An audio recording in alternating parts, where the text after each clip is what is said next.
So I am joined today with Luke from four-time Grammy Award winning For King and Country.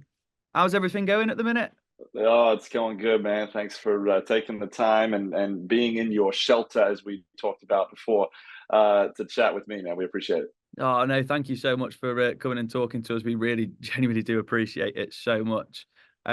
You're currently quite busy, mid-tour with A Drummer Boy Christmas, heading to Yeah, New York, London, and Nashville. I mean, that's yeah, crazy. That's all still to come. How's it going for you?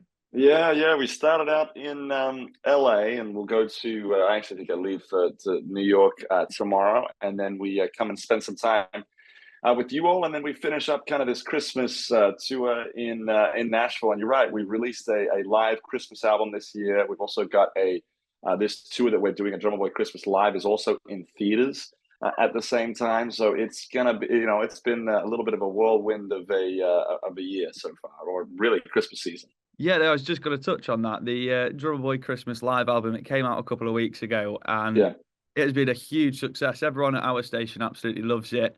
Everyone's always eager to get into the Christmas music by about October, and we're all like, yeah. go on, hold your horses. But this album came out, everyone loved it. And it features many songs from your A Drummer Boy Christmas album in 2021. But when did you decide to go, oh, I think we need to record a live version of this.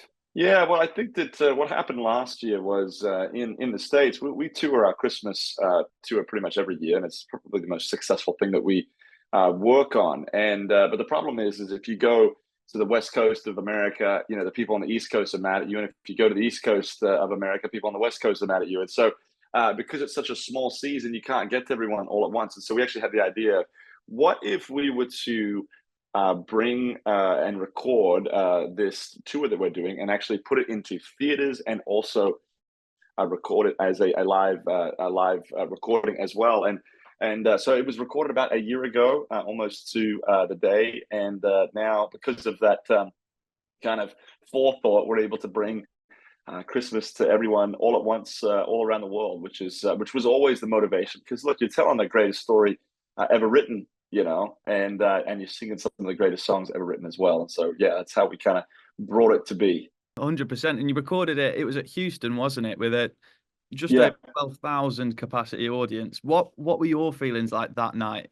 yeah. It's funny. I was telling someone not too long ago. I mean, being on stage and communicating on stage is pretty much actually just like this. I know that may sound ridiculous, but if you're communicating to one and you're doing it well, you can communicate to thousands. It's the same principle if you're singing to one, And fortunately, in a career when you start out, you have to learn to perform for three people in the room, or 300, and then as you get going, sometimes it's three people, 3,000, and 30,000. You know what I'm saying? So I don't think it necessarily changes all that much. The biggest thing is you just want to make sure you keep your energy up, because I think at that point it was the fourth or fifth show in a row, and you can get a little bit tired. But when it's recorded, you don't want to look back and go, "He looks tired."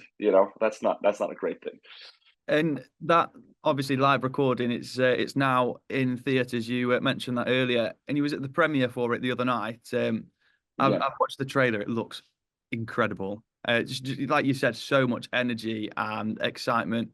What was the reception like at the premiere? Yeah, I mean, look, you're bringing something to theaters that is not terribly common. I think Taylor brought her kind of live concerts to theaters. Not everyone is doing it. You know what I mean? So it's a little bit of a fresh thought, and I think it's great to be able to go to something where, look, the songs, and you like, in some cases the product, but you don't know what it's going to be like exactly.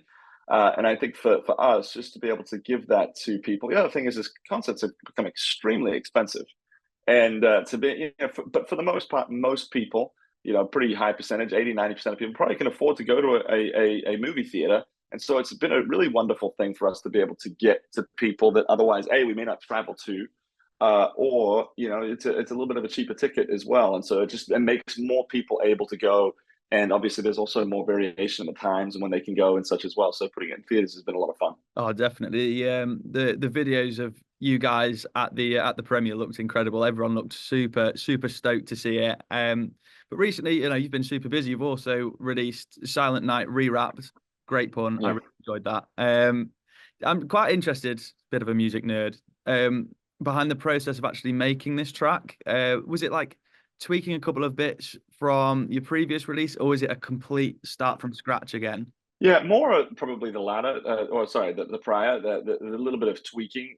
I really actually liked the original version of it, but we were, wanting to send it out to radio as well. And usually, radio, you want a little bit more, beat to it. You want a little bit more energy. So I think we put a little bit of rhythm to it. We put, I think we sped it up a couple. If you A/B it, I think that we probably took it up 2 or 3 clicks, just a little bit.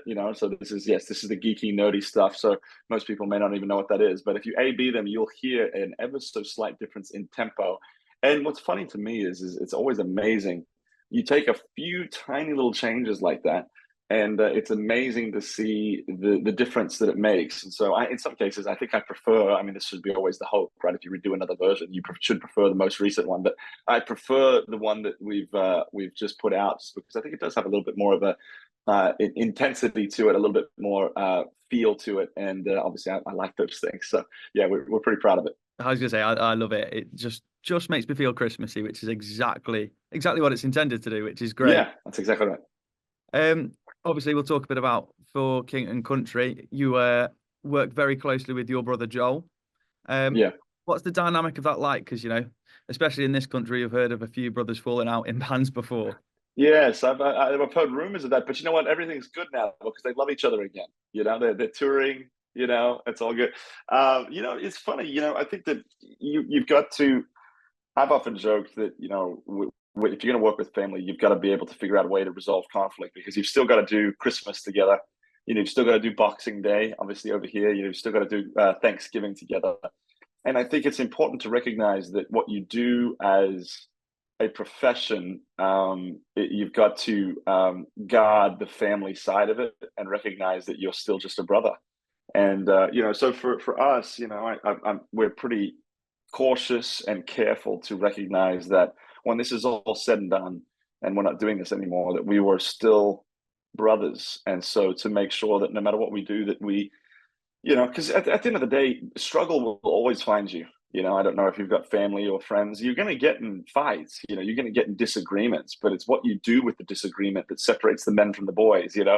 And for us, it's in some cases, it's to lower the temperature and actually find a common ground and resolve the conflict. I'm not very interested in leaving one day with an issue and letting the I guess the sun go down on my anger.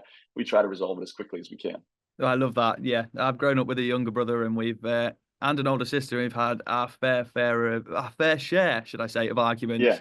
And Yep. but you look back at it now, and you're like, oh, what was the point, sort of thing. And it is that Yeah. Yep. get over it sort of thing. But you started out life living in Australia before moving to Yeah. Nashville. What was the reason before like moving to America? Yeah. So our story is that Dad was actually a concert promoter. I've basically been in and around music my entire life. And he was a concert promoter in Australia, and he brought a tour over that didn't go very well. And we lost everything that we had as a family. We lost the house, the life savings, the car, one of those types of stories. And he got a job offer in Nashville, Tennessee, and thought it would be a good idea to move. But anyway, yes, we came to America, and our dad, the job that we came for, actually, he lost that job as well. So we struggled as a family. And so our older sister actually became an artist, and she became a successful artist. We went on the road with her, and that was kind of, in some cases, I think, our training ground for what we do now as for King Country. Wow, I didn't know it got that difficult. Yeah, That's crazy, yeah, but yeah, it really is that seeing through adversity sort of thing through the story. And there's always a higher power looking over and guiding you on the track. You might not know it at the time, you might be at rock bottom, but there is always a plan. But like in the moment when you were younger, how did you feel about like leaving Australia? And is there anything you miss about living back there? yeah. I mean, I think that thankfully, when you're young, the people that you really care for, the people that actually make you feel safe, is just your parents and family. and they don't, you don't really remember when you're five. It's basically, family, cousins, and just your family. And so as long as if you got them with you, I think you feel, safe. And obviously, when it comes to missing things, yeah, of course. I mean, pretty much all of my family members outside of two cousins, they're all in Australia.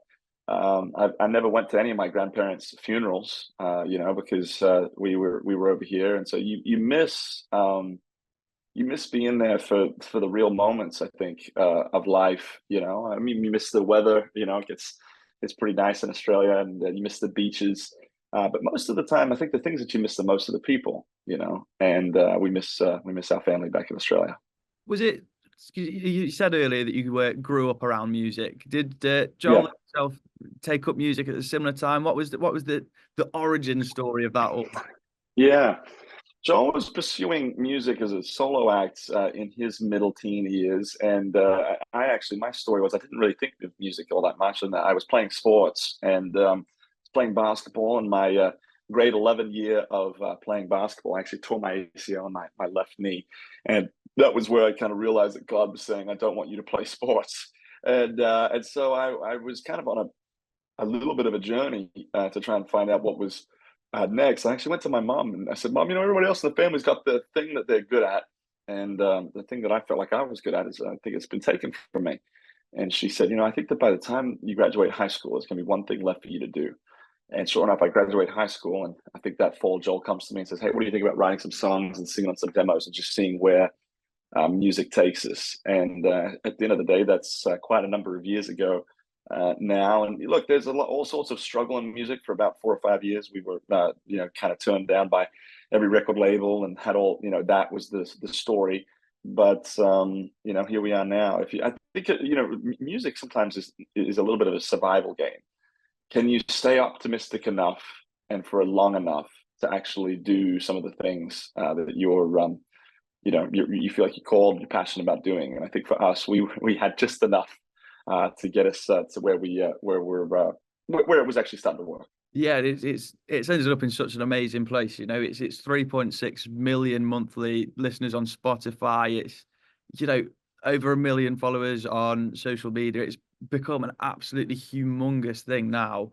And you touched on it just then about the writing process in some of your music. And I read somewhere this week that you often write and demo a song when you come off stage during a tour. That sounds absolutely crazy, and I've not heard a story like that before. What's that all like? Yeah, I mean, for us, in the past, we've had to write a lot of songs on the road because of just the lack of time, and I think there's an energy to it. I mean, we haven't done it all the time, but obviously, there's moments where you walk off stage and the producer was working on a track while you were up on stage, and you're so tired that you just come in and you just spew out stuff. And I do think there's something about having just been with the people that you're trying to communicate to. I think that offers a little bit of I don't know, a little bit of a perspective when it comes to the music. And so yeah, we definitely have walked off many a times before and after, and gone straight and started to work on music. Your voice can either sound amazing or it can be a little tired. Just depends how the night went. Oh, I love that. And I just want to touch on when you worked with Dolly Parton on Yeah. that version of God Only Knows, absolutely beautiful song. But how did that all come about? Yeah, yeah. So we were actually friends with a lot of her junior managers from church. I know that sounds crazy, but a lot of them went and got jobs working for her management company. And one day we called them up and just said, "Hey, we're looking for someone to sing on this. You think Dolly would be interested?" And somehow she had just said, days earlier, "Hey, I'm really looking to be a part of more spiritual music." And so sure enough, I think a few days later we were on the phone with Dolly, and she was saying, "Hey, I want to do this. I want to do a music video for it." And we went and performed it on the CMA Awards and did all sorts of crazy stuff. And I tell you what, she was a wonderful, wonderful person to work with. Very kind, very generous. And there's the joke that don't meet your heroes because they'll let you down. Dolly Parton's one you should meet because she's really a great person. I love that. And that comes across in the song. It's such a beautiful version of that track. And you're just mentioning it there. Yourself and Joel are Christians and spread the word through your music. How important is that for you when you release new music? Yeah, I mean, look, it's the lens that I write music through. I think you mentioned it a little bit earlier. Look, all of us are looking for a little bit of hope. And obviously there's great debate on where you find that hope, and I'm one that I'm not necessarily searching for that hope. I believe I found it. And I think when you found something, it's almost like when you find treasure, you want to share the treasure with people.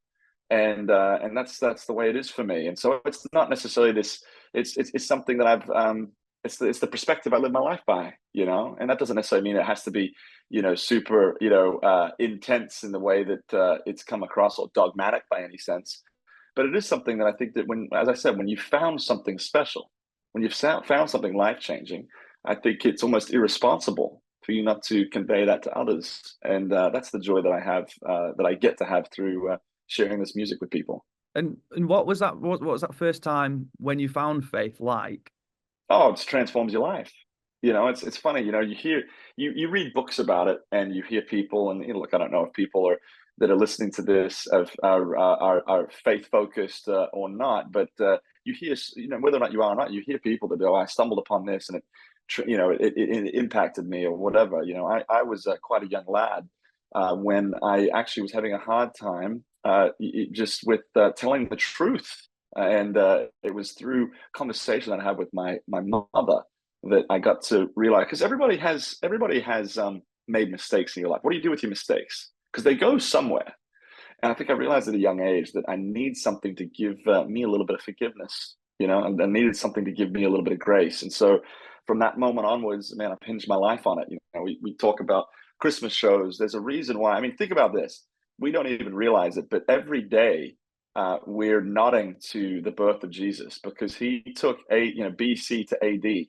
So whether or not you actually follow Jesus or not, BC stands for before Christ. That's how old this is. And I think that deserves a lot of attention and deserves a lot of remembrance. Yeah, 100%. I think, regardless of if you're of religion or anything, everyone has that hope or that faith or belief in something, and sticking to that is such a important thing. Sticking with inspiration, um, who are your musical inspirations? Have you got any like current musical inspirations or anyone that kind of kickstarted your musical journey?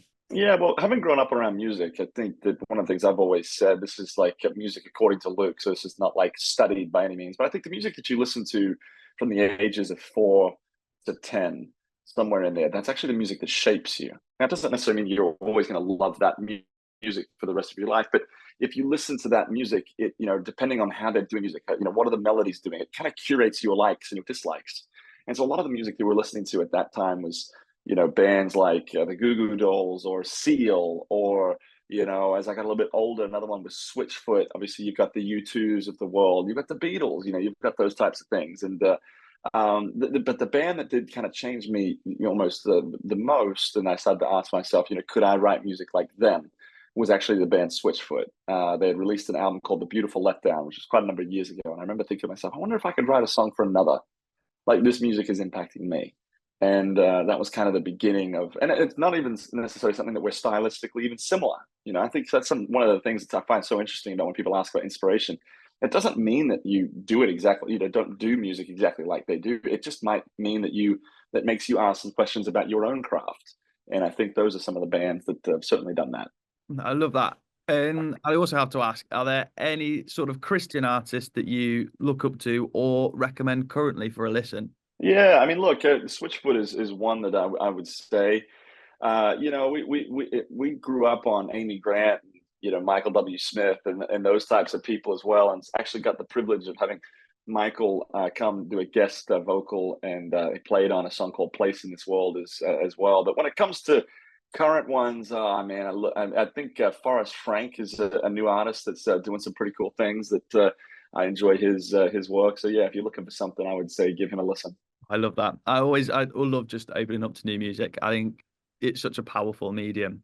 Um, but you've written and produced a hell of a lot of music since your first album in 2012. Did you ever think when you put that first album out into the world, it would ever get to this big? I think it would be irresponsible to say yes, because if you think yes, then you think it's given to you, and I think that at that point, this may sound insane, but I'll never forget. I'm married with 4 kids, and we were watching the movie Frozen 2. And there's a song at the end of Frozen 2 that actually had me thinking quite a lot. And she sings about just doing the next right thing. And I think that for most people, we overcomplicate what it means to live life a little bit. If we just take our days and do the next right thing, the next best thing, you'd be amazed at what happens. But I think for us, when we started in music, man, we were just trying to do the next right thing. You show up to every event and you try and do your best. Every writing session that you try to write songs, you're trying to write your best songs, and you're putting your best foot forward. And I think for us, man, I had no idea it would end up like this. I mean, you think if you're an artist and you've been doing it for over 10 years, all right, think of this. You're talking about astronaut selection like odds. That's how impossible it is. But you can't think of that when you start, and then all of a sudden you won't do it. But here we are and having this conversation with you, and I think you have to recognize the gift that it is to do something that you love and that God's given to you. So I love that so much. And you've been on such an amazing journey so far and accomplished so much. But what is next in line for King and Country? Yeah, well, next year we're actually taking a little bit of time off from traveling to work on some music. We've been doing some films as well, and so the hope is to work on new music and to work on a new script as well for a movie. And so we'll have to see how that all plays out. But yeah, the hope is for next year to be the year of creation, to be the year of creating music that and art that hopefully lives on far beyond us. And so so when there's more to tell, we'll have to make sure we come back and tell more. 100%. We'll be ready and waiting for it. Do you mind if I pray for you guys Please, before we head off? Fab. So, please. Lord, do you know what? Thank you so much for the amazing work for Luke and Joel and the rest of the team involved with King and Country, everything that they're out there doing, going out, spreading your word through the power of song. And, when Paul wrote back in the book of Ephesians, sing and make music from your heart to the Lord. And it's just incredible that you guys echo this through everything that you do. We pray for peace and safe travels during this busy period whilst you're on the road, and also the safety of those thousands of people coming out to spend time with you each evening. Also pray for an amazing festive period, time spent with friends, with family. And we also just can't wait to see what you have planned next for King and Country, and just pray for so much more success and time with you and spreading your word. Amen. Amen. Amen. Thank you so much for the time. I really appreciate it. It's Thank been you a so joy to much. chat. All right, man. Until next time.